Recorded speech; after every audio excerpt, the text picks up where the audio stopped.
Hello दोस्तों, नमस्कार। आप सभी को Zoom study centre by Mukesh का कोचिंग में आप सभी का स्वागत है। आज मैं आप सभी के सम्मुख से सूर्य से संबंधित डिस्कस करने वाला हूं, जो कि आपका कॉम्पिटिटिव लेवल का एग्जाम के नजर से देखा जाए तो अत्यधिक इम्पोर्टेंट है।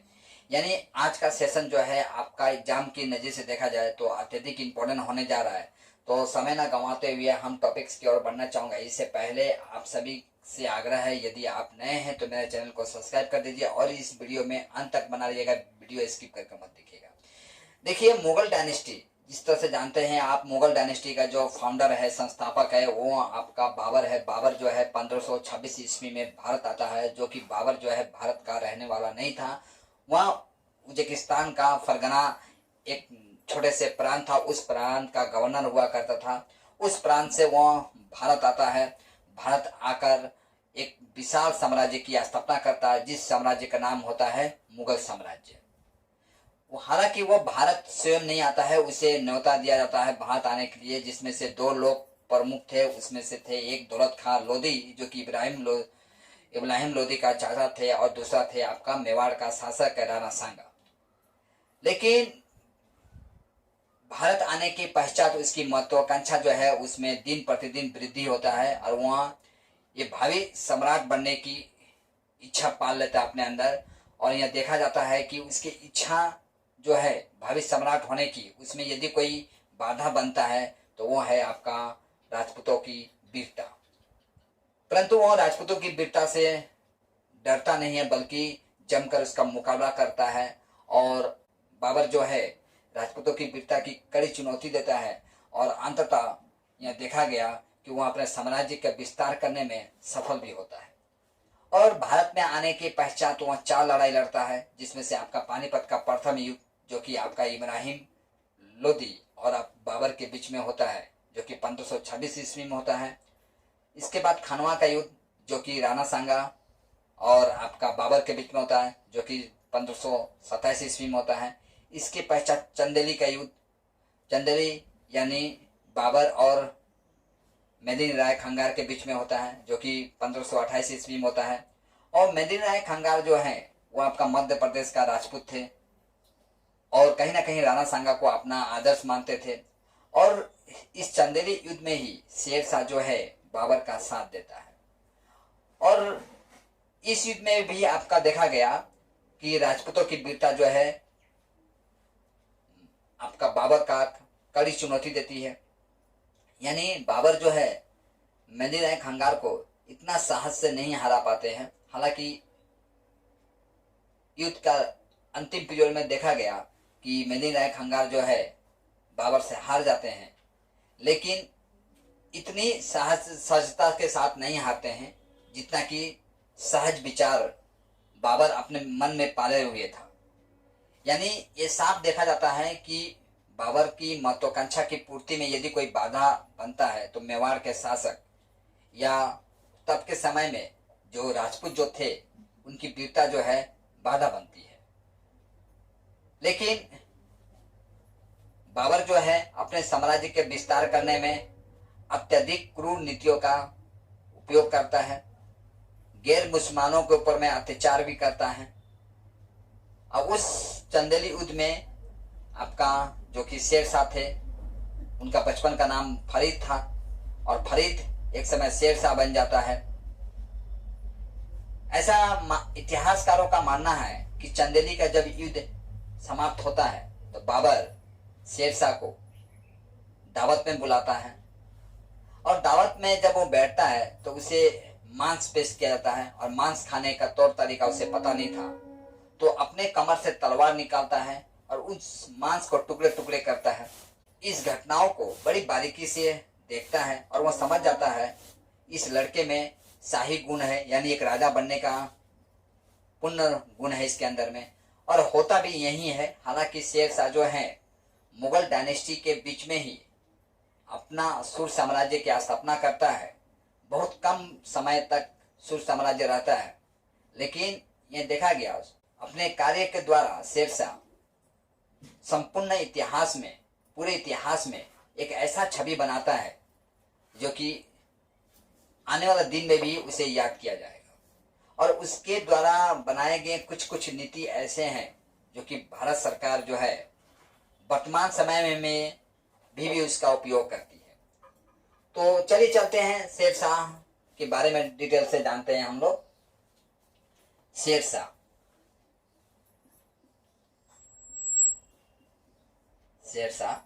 सूरी, जिसका बचपन का नाम था फरीद। इसका शासन जो है आपका 1540 से 1545 ईस्वी तक रहता है, यानी बहुत कम समय तक ये शासन करते हैं। और ये किस वंश के संस्थापक थे? तो आपका सूर साम्राज्य का संस्थापक था।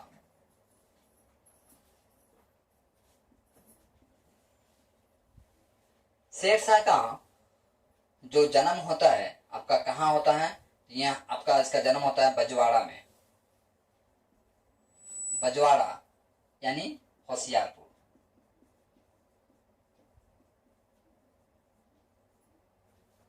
ठीक है। इसके पूर्वज जो थे ये आपका अफगानिस्तान के थे, जो कि रोजी रोटी के तलाश में भारत आते हैं शेरशाह का। और यह बहुत ही गरीब फैमिली से बिलोंग्स करता था। ऐसा माना जाता है कि सौतेली माँ का अत्याचार से वो तंग आ चुका था। वो घर को त्याग देता है और अपने आर्थिक समस्याओं से निजात पाने के लिए वह ट्यूशन तक कराता है। तो यह देखा गया कि भारत आने के पश्चात वो अपनी आर्थिक समस्याओं से जूझता है और अपने कठिन परिश्रम के बदौलत उस पर काबू भी पाता है। तो इससे पहले हम थोड़ा शेरशाह का जो बेसिक इंफॉर्मेशन है वो जान लेते हैं। इसका पिताजी थे आपका हसन खां। इसका पिताजी थे हसन खां, जो है आपका जौनपुर जो राज्य है, जौनपुर राज्य के अंतर्गत सासाराम आता था।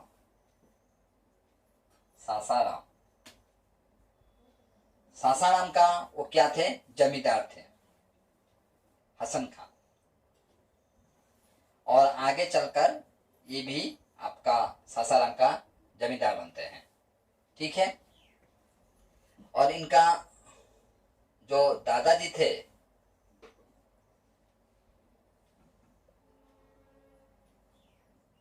यानी आप ग्रैंडफादर कहते हैं, इनका नाम था आपका इब्राहिम खान सूरी। इब्राहिम खान सूरी था। और इनका पत्नी रानी शाह थी।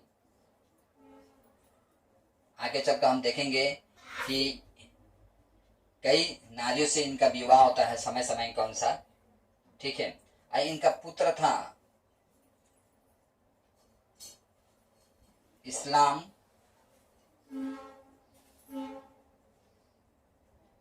शाह सूरी। इसका पुत्र से संबंधित एक घटना यह है कि जब ये शासक थे, यानी जब बिहार का शासन का बागडोर शेरशाह सूरी के हाथों में होता है, तो एक समय एक घटना घटित होता है।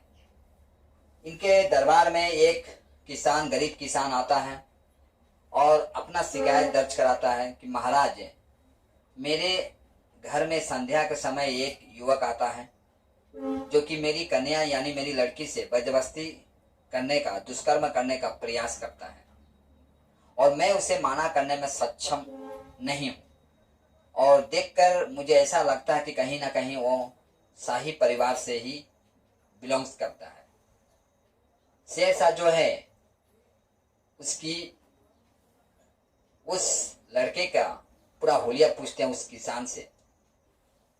जब किसान पूरा हुलिया बता देता है तो शेरशाह कहता है ठीक है, अगले दिन जब वो तुम्हारे घर में आएगा तो तुम उसे अंदर कमरे में बुला लेना, डरना नहीं। और जब वो आ जाता है तो तुम क्या कर देना, उस रूम का जो चिराग है यानी जो दीपक है उसे बुझा देना। और होता भी ठीक उसी तरह का है। शेर शाह पहले से ही उस कमरे में मौजूद रहते हैं। और जब वो लड़का आता है, वो किसान जो है चिराग को बुझा देता है और शेर शाह अपने तलवार निकालकर उस लड़के का सर जो है धड़ से अलग कर देते हैं। इसके पश्चात चिराग जलता है। किसान देखता है जो युवा लड़का था एक तरफ गिरा पड़ा है और शेर शाह के जो हाथ में तलवार है खून से सना हुआ है और शेर शाह रो भी रहे थे। किसान डरते हुए पूछता कि महाराज, ये जो काम आप किए अंधकार में, ये तो उजाले में भी कर सकते थे। शेर शाह कहते हैं कि जब तुमने दरबार में उस लड़के का हुलिया बताया तो मैं समझ गया था यहाँ और कोई नहीं बल्कि मेरा पुत्र है। देखिए, इस घटना से यह पता चलता है कि शेर शाह जो है गरीबों का मसीहा था और वहीं जो अत्याचारी होते थे उसके लिए वह महाकाल था। देखिए, शेर शाह के शासन काल के दौरान यह देखा गया कि उसकी शासन व्यवस्था जो थी एकदम सुदृढ़ शासन व्यवस्था थी।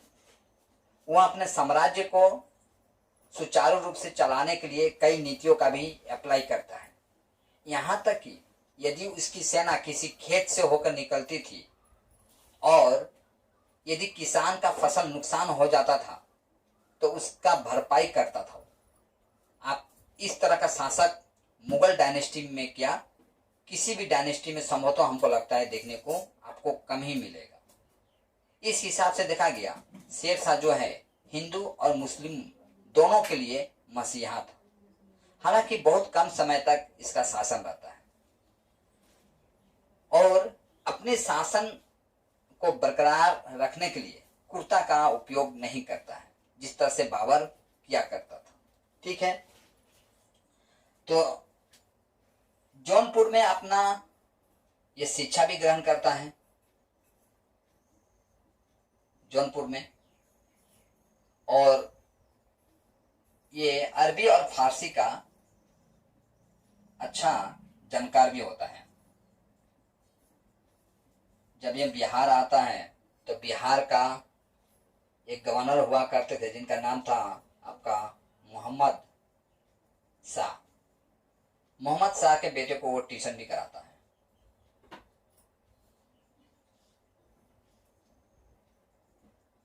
बेटा को पढ़ाते हैं। ठीक है,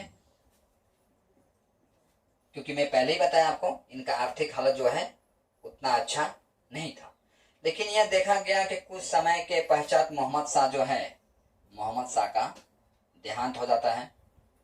देहांत होने के पश्चात ये क्या करते हैं, शेर शाह, इनकी जो पत्नी थी, पत्नी का नाम था दुदू बेगम। मोहम्मद शाह की पत्नी का नाम दुदू बेगम। दुदू बेगम से आपका शेर शाह शादी कर लेता है।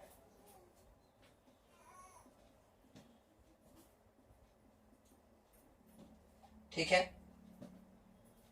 दुदू बेगम का एक बहन थी जिसका नाम था लाड मलिका।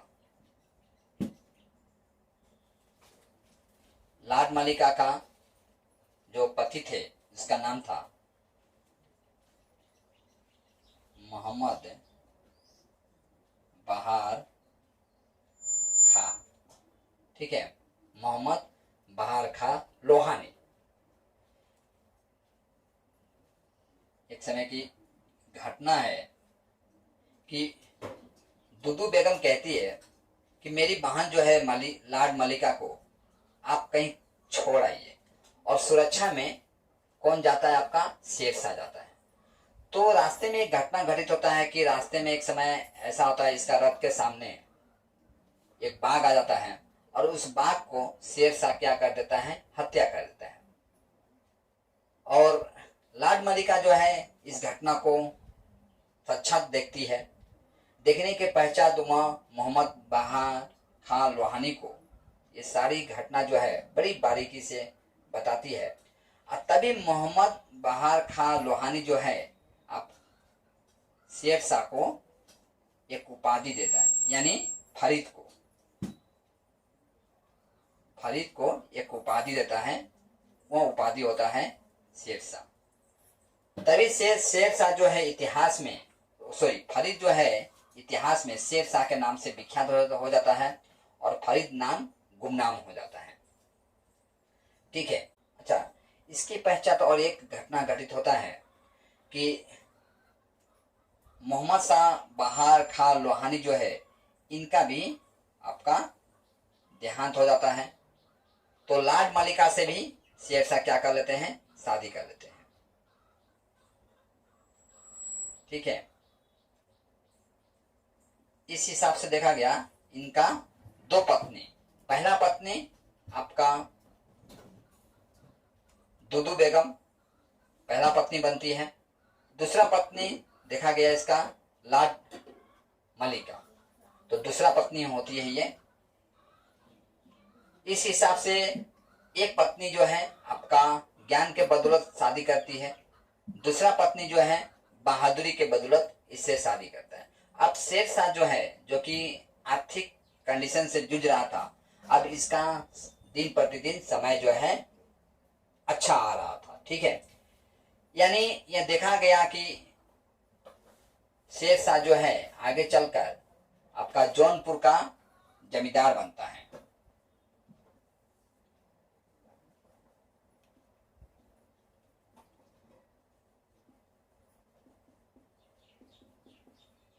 ठीक है।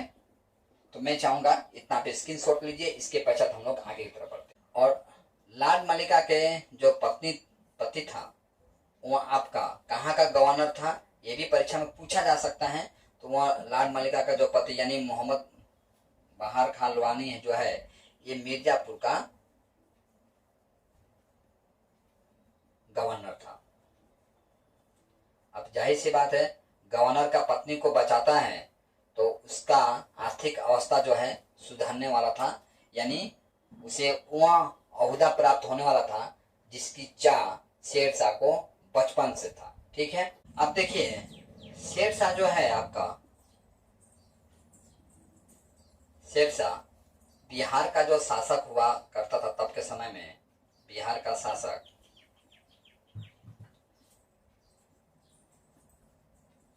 जलाल खां। ठीक है।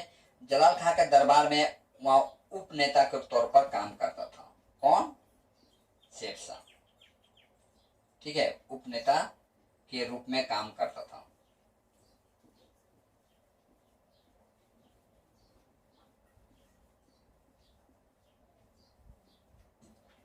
और यह देखा गया कि बाबर के मृत्यु के पश्चात, बाबर जो है, बाबर का मृत्यु आपका 1530 ईस्वी में होता है।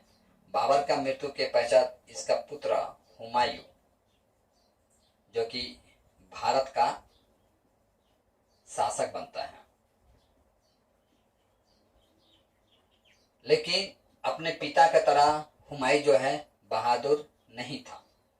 यही कारण है कि यहाँ ज्यादा दिन तक शासन नहीं कर पाता है हुमायूं। यानी यह देखा गया कि आरंभ में जो हुमायूं जो है भारत का सम्राट तो बन जाता है, लेकिन वह सम्राट बनने के पश्चात इस कदर कुछ अपने अंदर गलत नीतियों का लाता है, जिसके कारण साम्राज्य का सिंहासन जो है काफी दिनों तक उसके साथ नहीं रहता है। और इसी नीति के बदौलत वह फकीर का भी जीवन व्यतीत करता है हुमायूं।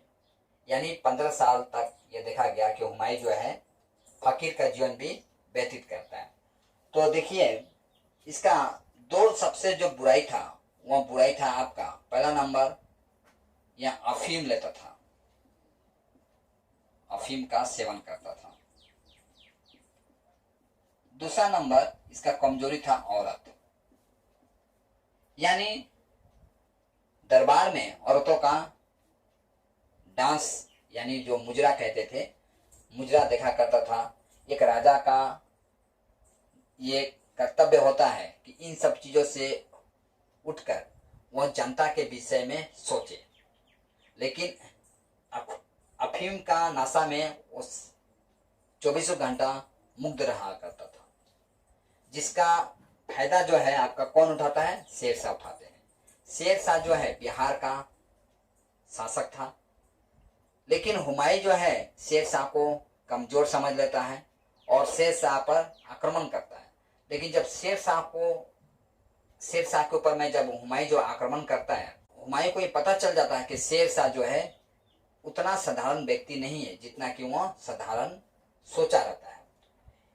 तो एक समय ऐसा भी देखा गया कि शेर शाह जो है इसके सिंहासन की तख्ता जो है उसे हिला देता है।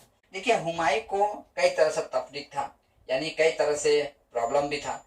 पहला प्रॉब्लम ये देखा गया कि पहला प्रॉब्लम ये था आपका बहादुर शाह। जो कि बहादुर शाह जो थे ये आपका कहाँ का शासक था? आपका ये गुजरात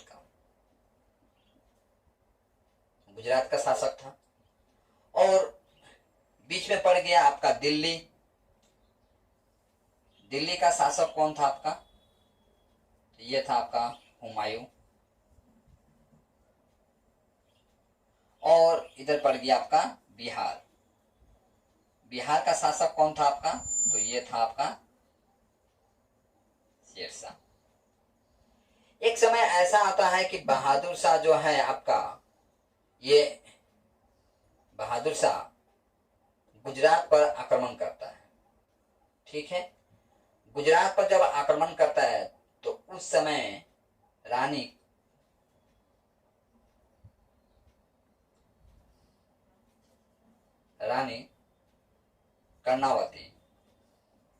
कर्णावती हुमायूं को राखी भेजती है और मदद का गुहार लगाती है।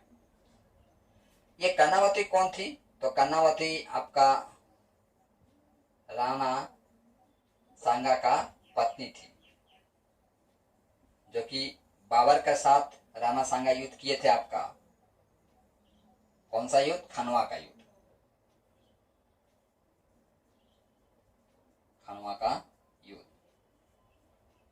जो कि 1527 ईस्वी में हुआ था। जब बहादुर शाह गुजरात पर आक्रमण करता है तो कर्णावती दिल्ली का शासक यानी हुमायूं को राखी भेजकर ये संदेश भेजती है कि उसकी मदद किया जाए। और ऐसा होता है कि हुमायूं जो है पूरा सेना के साथ गुजरात की ओर पलायन करता है, यानी गुजरात आता है, लेकिन रास्ते में देर हो जाता है। और तब तक कर्णावती जो थी वो क्या कर लेती है? जौहर कर लेती है। जौहर क्या है? जौहर अपना सम्मान के लिए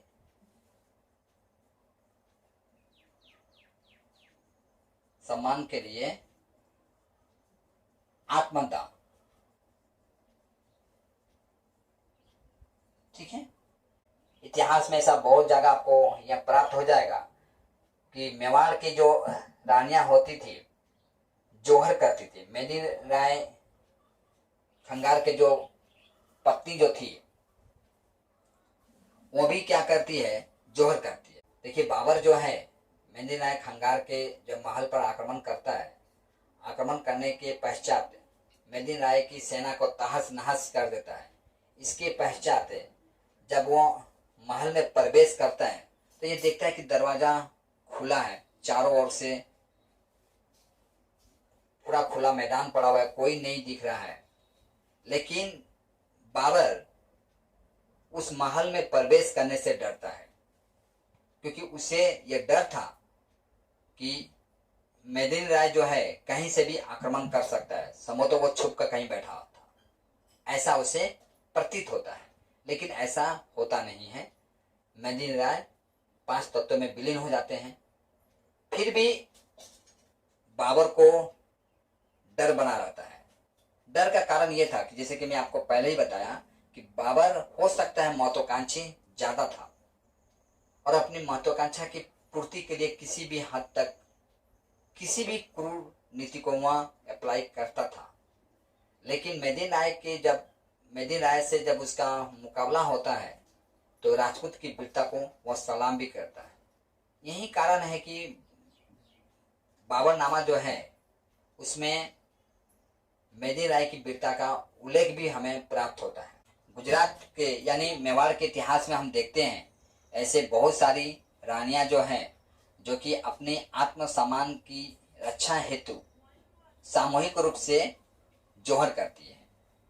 जोहर यानी आत्मदाह।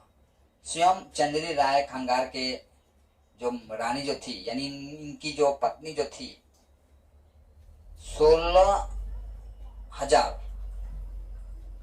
16,000 छटरानियों के संग वो सामूहिक रूप से जोहर करती है।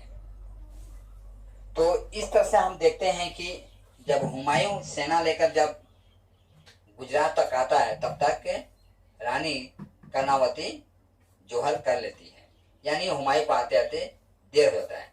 लेकिन हुमायूं जो है बहादुर शाह को परास्त कर देता है और गुजरात पर अपना अधिकार जमा लेता है। ठीक है। और दूसरी तरफ ये भी देखते हैं कि जो बिहार का शासक जो कि शेरशाह था, शेरशाह का बहादुरी का चर्चा जो है आपका बंगाल और बिहार में भी काफी चल रहा था। शेरशाह द्वारा लड़ा गया युद्ध, शेरशाह द्वारा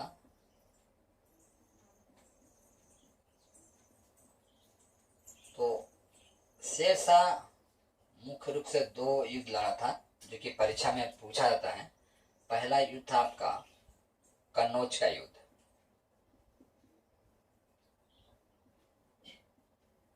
कन्नौज का युद्ध जो कि आपका 1540 ईस्वी में लड़ा था। ठीक है। और दूसरा युद्ध था इसका चौसा का युद्ध। चौसा का युद्ध, चौसा का युद्ध जो कि 1539 ईस्वी में लड़ा था। देखिए चौसा का युद्ध में यह होता है कि हुमायूं और शेरशाह के बीच में एक समझौता होता है। हुमायूं और शेरशाह के बीच में इस समझौते के तहत आपका बिहार और बंगाल का शासक बनता है कौन? शेरशाह, यानी चौसा का युद्ध के पश्चात। अब इसका कारण यह है कि हुमायूं जो है आपका नशा में सदा लत रहता था और इसका फायदा जो है कौन उठाता? आपका शेरशाह। और एक समय ऐसा होता है कि चौसा का जब युद्ध करने जाता है हुमायूं, तब चौसा का युद्ध करने जाता है जब हुमायूं, तब वो नशा में था। नशा में इस कदर था, इतिहासकारों का मानना है कि वह ठीक ढंग से तलवार भी नहीं चला पाता था और शेरशाह आक्रमण करने के लिए तैयार है और हुमायूं जो है तब भी नशा ले रहा था, यानी नशा कर रहा था और नर्तकियों का नृत्य जो है वो देख रहा था। इसकी 2 कमजोरियां था जो कि इसके पतन का कारण बनता है। इसके पश्चात ये देखा गया कि चौसा का युद्ध के पश्चात जो है शेरशाह जो है बिहार और बंगाल का शासक बन जाता है। लेकिन ठीक 1 साल के पश्चात वो कन्नौज का युद्ध लड़ता है, जिस युद्ध में आपको हुमायूं को भारत से बाहर तक खदेड़ देता है। कन्नौज का जो युद्ध था, इस युद्ध में यह देखा गया कि हुमायूं जो है आपका लाहौर की तरफ रवाना होता है, चला जाता है। यानी शेरशाह जो है उसे बाहर का रास्ता दिखाने में सफल हो जाते हैं। जब शेरशाह उसके पीछे अपने सैनिकों को भेजते हैं तो हुमायूं इस कदर डर जाता है कि वह भारत की सीमा से बाहर निकल जाता है और जाने के दौरान अपनी पत्नी को और कुछ हीरे जवाहरात को लेकर वो भारत की सीमा से बाहर तक जाता है। और शेरशाह ये सख्ती से अपने सेना को इंस्ट्रक्शन देते हैं कि जब तक शेरशाह भारत से बाहर ना चला जाए तब तक उसका पीछा करते रहना। यानी उसे मारना शेरशाह का उद्देश्य नहीं था, बल्कि उसे खदेड़ना ही शेरशाह का प्रमुख उद्देश्य था। ठीक है, यदि वो मारना चाहता तो वो चौसा का युद्ध में ही शेरशाह जो है हुमायूं को आसानी से मार सकता था, क्योंकि वो नशा में था और वो ठीक ढंग से तलवार भी चलाने में सक्षम नहीं था तब के समय में। ठीक है, तो देखिए हुमायूं इसके पश्चात जो है लगभग 15 साल जो है आपका फकीर का जीवन व्यतीत करता है।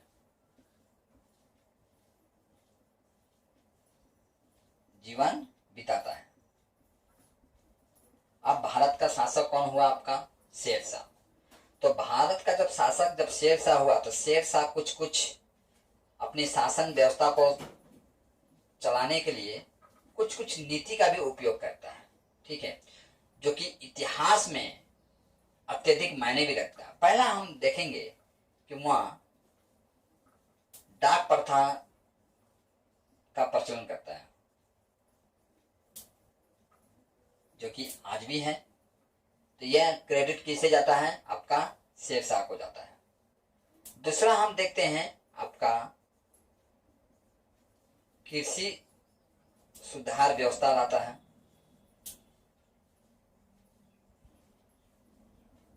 कृषि सुधार जो व्यवस्था था उसे रे प्रणाली कहा जाता था।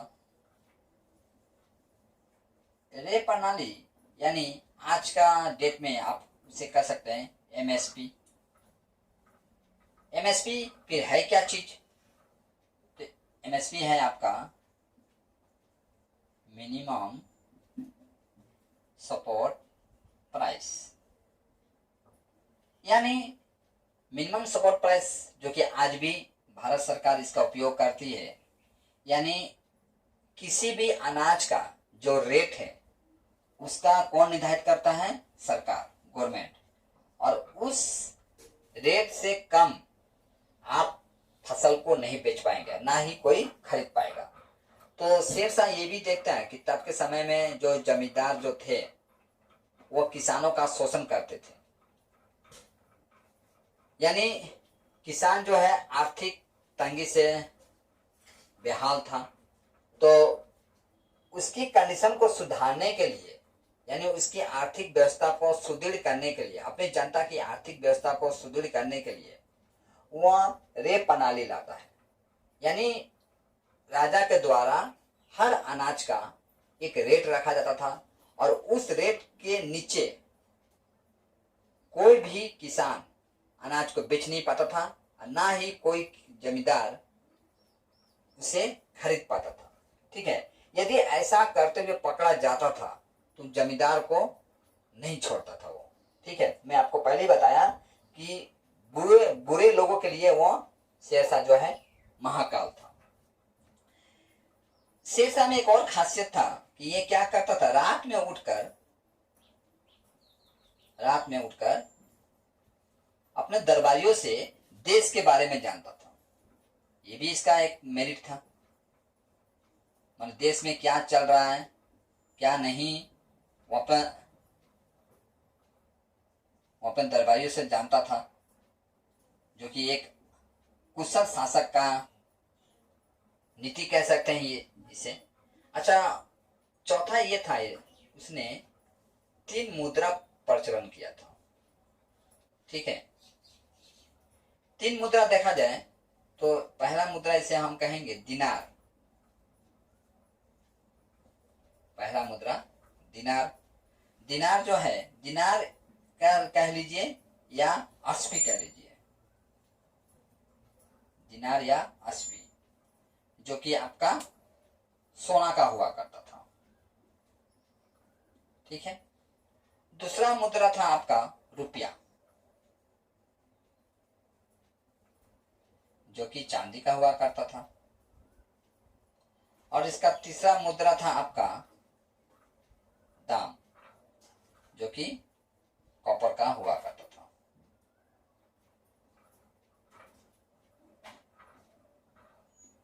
ठीक है, तीसरा नंबर हम ये देखते हैं कि पांचवा नंबर ये देखते हैं कि आपका कस्टम ड्यूटी को भी वहां लगाता है। कस्टम ड्यूटी यानी एक ऐसा टैक्स जो कि अप्रत्यक्ष टैक्स आता है आपका, यानी ये एक सीमा शुल्क है, ठीक है। यानी बाहर से कोई भी सामान यदि वह भारत में आता था उसके ऊपर वह टैक्स लगाता था, और यदि भारत का कोई भी किसान यदि विदेश में अपना सामान को बेचना चाहते थे तो उसके ऊपर भी वह टैक्स लगाता था। जनरली आज सरकार इसका उपयोग करती है कस्टम ड्यूटी का, और इसका उपयोग के पीछे कारण यह है कि अपने राजस्व व्यवस्था में सुधार लाने के लिए, यानी अपने आर्थिक व्यवस्था में सुधार लाने के लिए सरकार जो है कस्टम ड्यूटी लाती है, जो कि आपका शेरशाह के शासनकाल में भी था। इस हिसाब से हम देखते हैं कि रेल प्रणाली और कस्टम ड्यूटी, डाक प्रथा, ये चार ऐसे नीतियां हैं जिसका वर्तमान समय में सरकार जो है इसका उपयोग करती है, ठीक है। सॉरी, तीन पॉइंट में इसका नोट कर रहा हूं। डाक प्रथा, कृषि सुधार व्यवस्था और कस्टम ड्यूटी, ठीक है। ये तीनों जो है इसका उपयोग जो है कौन करता है? आपका शेरशाह सूरी करते हैं, ठीक है।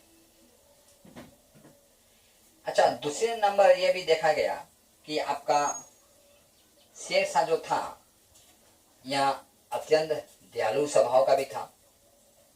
दयालु स्वभाव इसलिए मैं कहता हूं इसे कि जब वो कनौज का युद्ध होता है, कनौज का युद्ध में हुमायूं को पूरी तरह से परास्त कर देता है, तो हुमायूं को परास्त करने के पश्चात जो रानियां जो थी, यानी उसके साम्राज्य के जो रानियां जो थी, वह शेरशाह के सम्मुख आत्मसमर्पण करती है, उसके सामने सिर झुकाती है।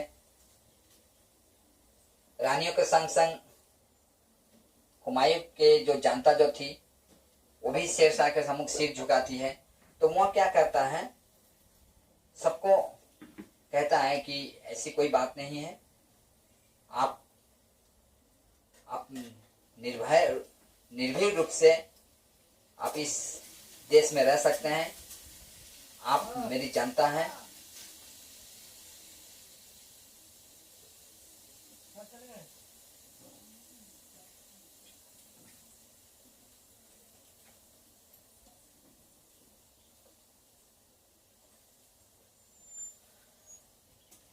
दूसरी तरफ यह भी देखा जाता है कि शेरशाह जो है वह अत्यधिक मार्मिक स्वभाव का था।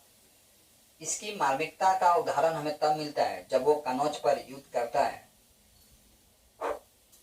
देखिए, दूसरी तरफ यह भी देखा गया कि शेरशाह जो है वह अत्यधिक मार्मिक स्वभाव का होता है। इसकी मार्मिकता का उदाहरण हमें तब मिलता है जब वो कनौज पर आक्रमण करता है।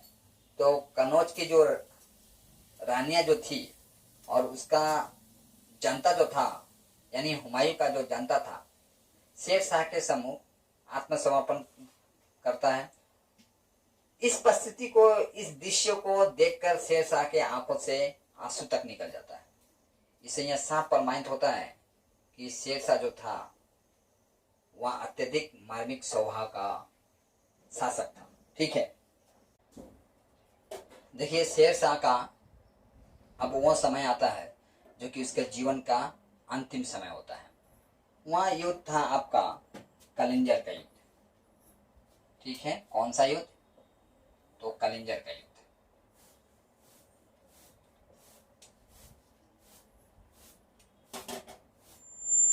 जो कि 22 मई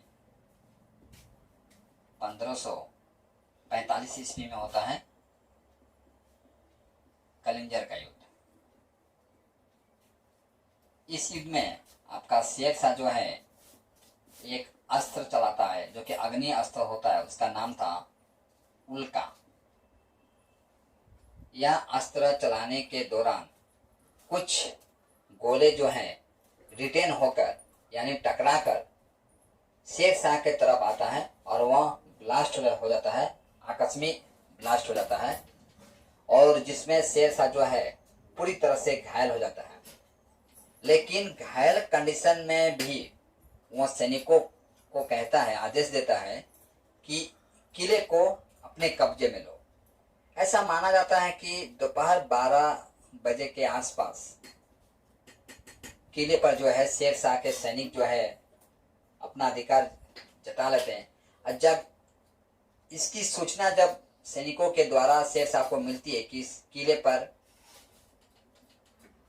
इसके सैनिक जो है अपना अधिकार जमा लिए हैं, तो ईश्वर को धन्यवाद देते हुए उसका प्राण जो है पंच तत्वों में विलीन हो जाता है। ठीक है, तो कलिंजर का जो युद्ध था, यह युद्ध भी आपका किसके बीच में था? आपका मराठों यानी राजपूतों के बीच में, ठीक है, और शेरशाह के बीच में था। इसका शासक देखा गया तो इसका शासक था आपका